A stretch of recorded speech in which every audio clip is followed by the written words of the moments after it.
up, guys? It's Mike Frank with Berkshire Hathaway. Welcome back. Another Manic Monday on a Tuesday. So, an adventure. We're going to talk about 5 things that you think add value to your home, but really just don't, right? They may not add monetary value, but they're going to add a little bit of intrinsic value, helping you guys get your home sold. Thank you so much, Joy, right?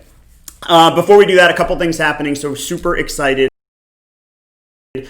We have a couple listings closing this week. A couple buyers went under contract over the weekend. Everybody got a little bit of a vacation. Some people moved, but that kind of sucks. And we did have a couple new home inspections. Excited to be working with some new clients from all over the place. We had a client moving here from Hawaii last week, so he got into his new home last week. Very excited about that. Also, we have our social distanced summer cookout 2 weekends away. Very excited to have that. It's going to be here in the parking lot, lots of space, social distancing, but also we're really excited to spend some time with you guys, miss everybody, and I'm really excited to sort of do something a little bit somewhat normal, so ready for that. All right, talking about a couple things that you think add value to your home, but really just do not. The first one is just overbuilding for the community.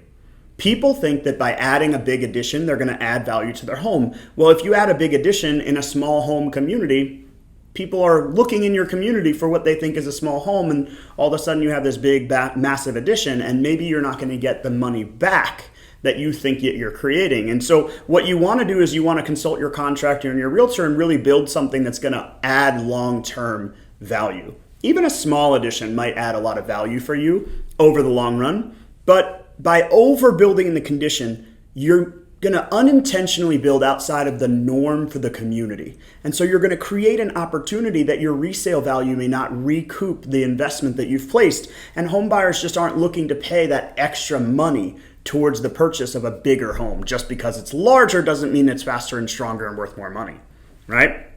Something else that people often do is they spend a ton of money on extensive landscaping. When we think of a backyard oasis, we spend a lot of money creating shrubbery and plants and, adding mulch and flower beds and even doing things like sheds and jungle gyms and play sets. Well, that's really great, but it creates a lot of long-term maintenance.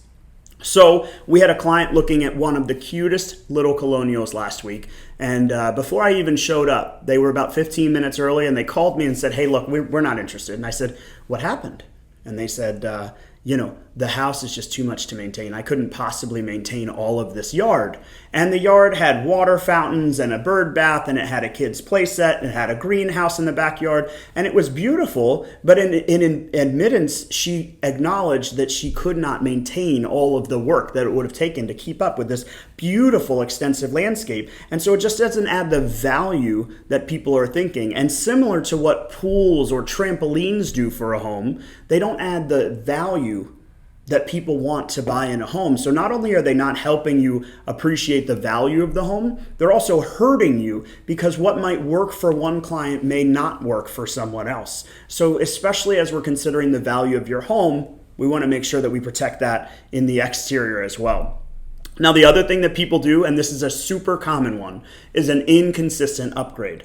And what we mean by that is somebody that's upgrading their kitchen, they're renovating their spaces, and they're spending $30,000, $40,000, $50,000 on a kitchen, but yet the bathroom, which was done in the 80s, all gold and all dated, pink tile, skylight that's got glaze over it, right? We don't want those things in today's market. So why not spend a little bit less money on your kitchen and upgrade your bathroom to keep that consistency throughout your house? Now, while we're talking about it, people often overspend on kitchen upgrades.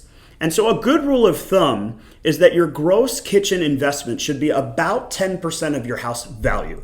So if your house is worth about $300,000, you may consider spending about $30,000 on your kitchen. It's just a rough estimate, and that's going to include electrical and plumbing and permits and everything from the top to the bottom. But if you're spending $40,000 or $50,000 on that same kitchen, well, you're probably buying granite that's just a little bit too fancy for the community. Or you might be buying cabinets that you're over improving the value of your home. So why not buy something that might be a little bit more affordable, a little bit more in line with the community, keeping your values consistent, and spend that money that you would otherwise be spending on that beautiful kitchen to now improve the spaces that you have in the basement or the master bathroom or even the roof or the windows, where we're going to create consistent value spread across the home. Right? When we're talking about things that are going to be a good investment, we're not always talking about a monetary return. So something that people often do before they get ready to sell the home is they paint and they put in carpeting. And they always say, well, if I'm going to make more money from the sale of the home, I'll of course do it. Well, the $7,000 cost to paint and put in carpeting into your $300,000 home may not make your home worth $307,000. But what it might do is it might get your home sold faster. It might get your home sold more efficiently with less stress from the buyers that are looking at it. And you're going to create the opportunity that the intrinsic value of the home is actually going to create value for the buyers that are looking at it. We're not necessarily adding $7,000 to the bottom line of the home value, but what we are doing is we're creating a sense of urgency for a buyer to come in and create that offer, which is what you want. So let's just use that $300,000 to $307,000 expectation. If we listed that home with no new carpet and no new paint, perhaps we get 20 showings in the first week or two and we get no offers. And then we get into the third week and we have to start considering, are we priced right for the market? And now we're considering a pricing adjustment.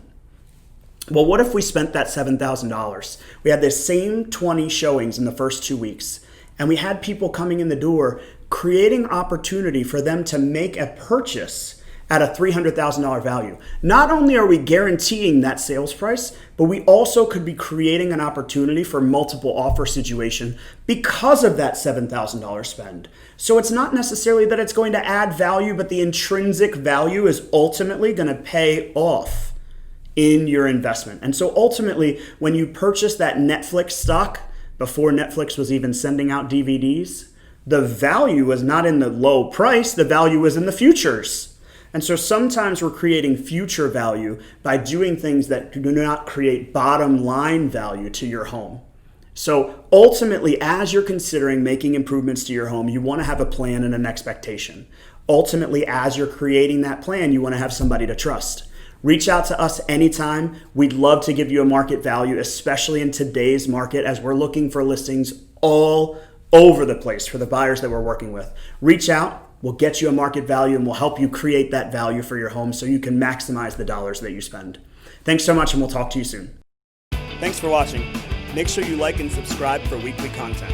Also, check out our social media pages. The links are in the description below. See you next week.